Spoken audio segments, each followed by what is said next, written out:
J'aime vraiment ça, répondre à des questions sur l'écriture, alors je vais répondre à celle-là.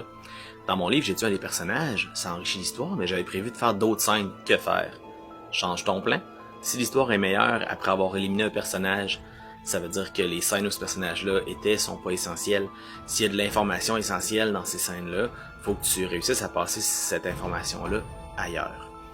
C'est sûr que tu peux aussi écrire les scènes comme si le personnage était là, puis après ça décider est-ce que j'élimine la scène où j'ai tué ce personnage-là, ou est-ce que finalement si je change ce personnage-là dans mes scènes avec l'information dont j'ai besoin, est-ce que ça fonctionne ou pas?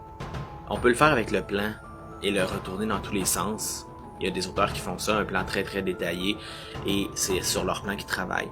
D'autres auteurs, moi je suis plus dans ceux-là, vont écrire et ensuite réfléchir, réécrire, corriger, et le faire avec le texte lui-même et non pas avec le plan.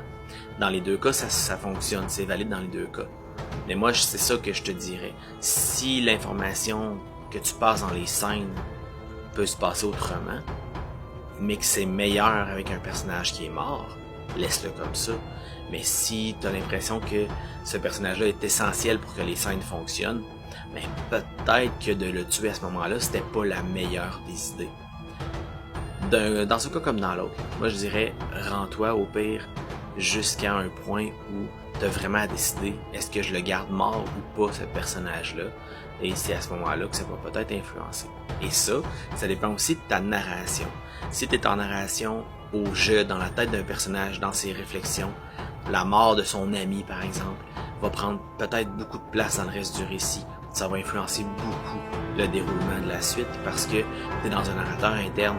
Si tu es dans un narrateur externe, omniscient, qui est un témoin, qui est un il, qui est autour du personnage, à ce moment-là, le fait que le personnage soit mort occupe peut-être moins de place dans le récit parce qu'on est moins dans la psychologie profonde du personnage, parce qu'on n'est pas à l'intérieur de lui-même, on est à l'extérieur, on est une caméra de témoin.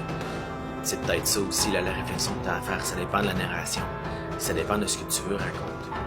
C'est ce que je dirais comme réponse. Bye bye, bonne écriture.